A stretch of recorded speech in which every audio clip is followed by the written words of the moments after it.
You've tuned in to another edition of The Break Room, a weekly conversation about how the City of St. Augustine works from those who do the work every day. Hosted by the City of St. Augustine's Communications Director, Melissa Wissel, The Break Room offers a closer look at the different city departments and provides updates on current and upcoming projects and events. And now your host, Melissa Wissel. Welcome to The Break Room. Thanks for tuning in. I'm Melissa Wissel, Communications Director for the City of St. Augustine, and this week in The Break Room, I have Eric Malden with me, the city's harbor master. Eric, welcome back to The Break Room. Thank you. Thanks for having me again. It's great to have you back. You joined us back in March when Sam retired, Yes. your predecessor. And so you've been there a couple of months. How are things going for you down there? Things are going really, really well. You know, filling into the role, Okay. I believe. And business has been as busy as it ever has. We have seen all-time record sales in every category. You know, Wow. Our mooring field, dockage numbers are through the roof, fuel sales, you know, all-time record sales and all that. And I think a lot of that is due to, you know, COVID boating. You know, it's kind of a self-isolated Right. activity. So a lot of people are hanging on their boats, using their boats, staying in the slips. And not only that is, you know, boating and being on the water is about all you could really do Right. when things were shut down. So a lot of boat sales. So there's Yeah. more boats on the water. So it has definitely been very busy at the marina. Been prosperous Yes, in some yes. respect. Yeah. And it's outside, so you can, and you Yes. get out of the house, out of being Exactly. stifled That's what people are in, looking for. Yes. and even in the heat, Yeah, because you even in the can heat. swim, get out in the Exactly. water. Yeah. Do you feel like it's people are overall enjoying being out? Obviously, it's, you know, but you're not Yeah. seeing any of some of that animosity that No, we're not at hearing all. about. People have these opinions about masks, no masks. You know, we can't have any kind of a mask mandate, but Yeah. people are overall wonderful and kind to one another. Oh, The absolutely. marina's Especially, good. I think being on the water, you know, just puts them in that happy environment. And, Right. you know, they're not even complaining about how high the fuel prices are on the water. So I think There you all in go. all, it's pretty good. They're just wanting to give a slip and enjoy the boat and enjoy Right. the weekend on the water. And just to talk a little bit about the facilities down there, if folks don't know, we do have public bathrooms. So if you're walking downtown around the putt-putt and Yeah. the marina. But tell us a little bit about the facilities down there for people who might be boaters and wonder, what is it like to come to the city marina? Yeah, you know, the marina itself has, you know, we have fuel, water, ice, all full service, everything needed for the boats, overnight dockage, long-term dockage. We also have a mooring field.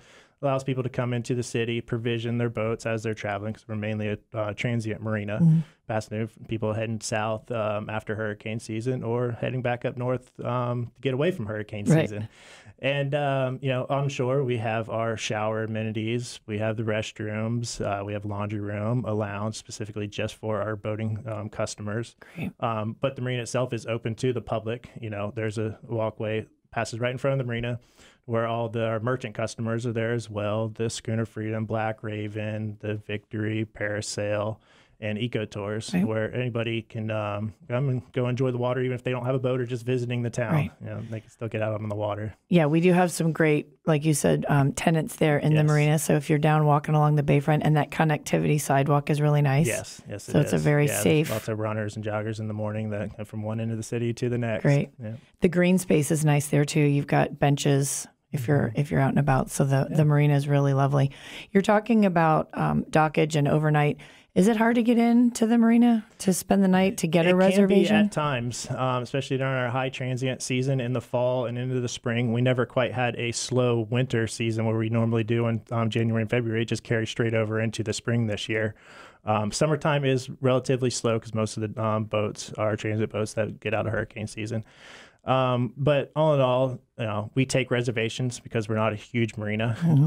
On the weekends or some of the holiday weekends, especially, is when we fill up and do go on a wait list. So if you are in need of a slip, definitely call and make a reservation as soon as you know the dates. And Nights of Lights would be our next big Yes. event, which is really popular for Yes. boaters. Are we sold out? We are sold out as Okay. of about a month or two ago Wow. already. Yes. But still, you can still call and go on the wait list. You know, people cancel, they go start the boats and the boat doesn't work. So we go down the list. So definitely, even if we're full, still go on the wait list. Get on the wait list. Yeah. And hourly, can I come down and Yes, sometimes that's the easiest way to come into town is by boat. Okay. We have a limited hourly first come, first serve. Okay. And that's at $5 an hour with a maximum of 4 hours. Okay. And if space allows, if you want to stay longer, we can do that as well. Okay. So if you're out on the water and you're on channels 16 and... Yeah, 16 and 71. You can hail us on either. 71 is our working channel. Okay. And that is usually the best way to get a hold of us rather than the telephone. Yeah. It gets busy down there, and sometimes the phone has to wait. Yes. Tell me a little bit about the mooring fields, if you would. We've got them right down there on the bayfront. We've got some other ones that folks may not know about. How do you maintain the moorings? How does that work? Mooring maintenance is never ending. It is something that is in a saltwater environment and subject to all the weather elements and how much use that they get. Mooring fields stay very full. We do underwater inspections from a hired diver that does twice a year, and then we do any repairs as necessary. Top water repairs we do every month, and usually during the summertime when we're slow and don't have that many boats on the moorings is when we typically do a lot of our maintenance. However, it is extremely hot during those times, but it allows us to get that maintenance done and ready for the fall transient season. Docks are up in good shape. Yes. I know we've had some repairs in the aftermath of Matthew and Irma. Are we up and running? Yeah, I'd say the marina is probably the best it's been since it was brand new 20 years ago, if not even better. We've added in an extra dock since then, all 3 mooring fields. So it has expanded a lot in the past 20 years. And you guys do a great job. Thank you. Thank you. If you are just now tuning in, you're listening to The Break Room. I'm Melissa Whistle, Communications Director for the City of St. Augustine. And today in studio, we're talking with Eric Malden, our city's harbor master, just finishing up a conversation about day-to-day operations. But Eric, I wanted to switch topics. We've been promoting a thing on social media called a weather stem. Yes. What is a weather stem, and why do I want to? And they don't quite know exactly what it is. What do I want to know? Why do I want to know what a weather stem is? A weather stem is a standalone weather station, just like any other weather station. It takes temperature, wind, all that, but it does just about any data that you can think of for weather.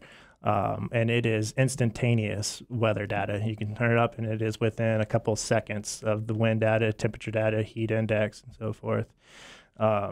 It was funded by the Florida. Yeah, sorry. That's okay. I think it was DEM. Yes, it was a state grant funded by Florida Division of Emergency Management, and it was kind of set forth from St. Augustine Fire Department Chief Avalese and St. Johns County EOC Deputy Director Kelly Wilson. They kind of started the project. I was just kind of lucky enough to have a great site for one. Yeah. So it has worked out well. And we've seen our share of weather, whether it's a hurricane or a storm or anything like that. So we can watch it. You guys keep an eye on it. If I go, so there's a couple of ways just to let folks know. You can go onto Facebook and Twitter. We do have it, and I'm just going to say search for Weather Stem because the handle. I'll give it to you if you're listening and you're not driving and can write this down. It's at FSWN City St. Aug, and that's on Facebook and Twitter. Again, that's at FSWN City St. Aug on Facebook and Twitter. An easier way to find it might be stjohns.weatherstem.com, and you can get an app on your Android or your Apple phone. But it's pretty cool. Yeah. You can actually see the cameras, see the weather stem. The app is very user-friendly and easy to use. A lot of the specific data, the desktop website is definitely where you want to go. It has live feed cameras. It also does time-lapse photography, which on the desktop, it'll actually correlate the time-lapse with an actual graph at the same time. So you can see as that cloud's moving through on the time-lapse, you can see when the rain started, when the wind got to its highest peak. So it gives a lot of great, helpful information. And high tides, weather, heat, humidity. It doesn't do too much water type data at the moment. I'm not sure if that is something that they're looking into in the future or whatnot. It is all everything above ground elements. And the obviously, I know that as you mentioned, Kelly and Chief Avalese, we've got several around the county. Yes. If you go to that stjohnsweatherstem.com website, it gives you a list, and they're at I didn't know this till I looked it up. St. Augustine High School has one. There's a fire station in Hastings as well as South Ponte Vedra.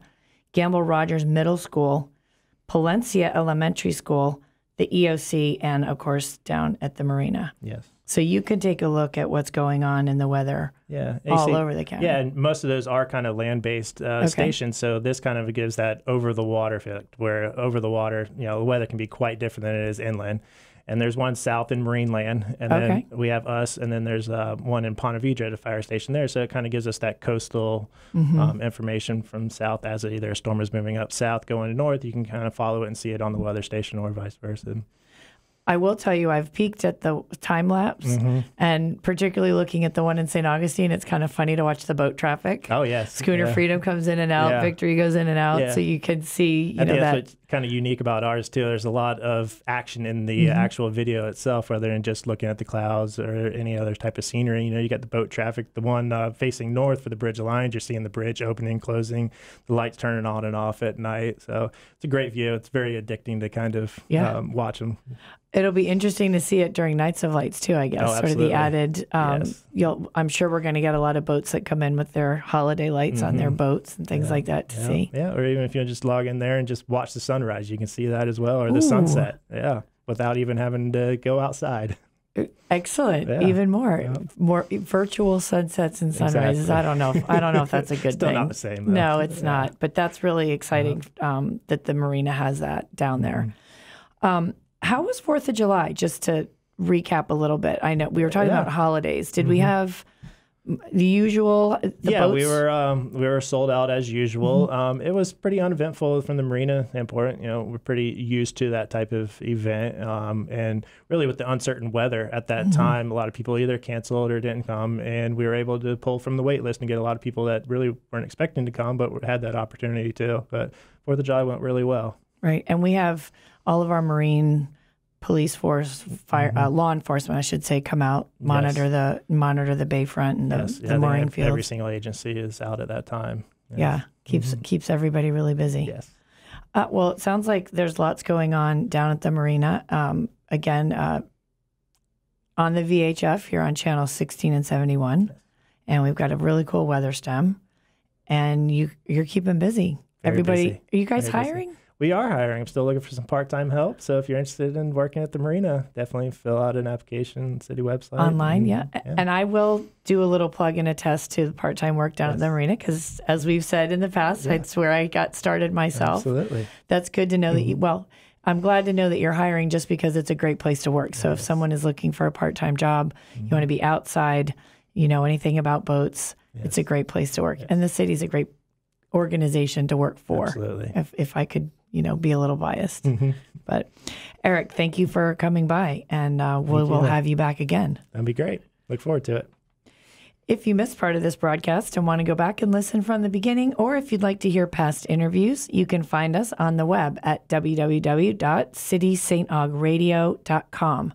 We want to keep you informed about what's happening in and around the city, and most importantly, we want you to hear it here from the people doing the work and making it happen every day. Remember that in order to stay connected, you need to be connected. Be sure that you like us and follow us on any of our social media platforms. You'll find the city on Facebook, Twitter, and Instagram at City St. Aug. And the marina is on Facebook and Instagram at City St. Aug Marina. Thanks for tuning in. Until next time. You've been listening to The Break Room, a weekly program addressing projects and programs offered by the City of St. Augustine. Join us each week as the city's communications director, Melissa Whistle, has in-depth conversations with the people who make our town work to meet the needs of our community. The Break Room is produced by communications specialist for the City of St. Augustine, Cindy Walker, and engineer by Flagler College communication major, Anne Marie Gresham. See you at this time next week for another edition of The Break Room.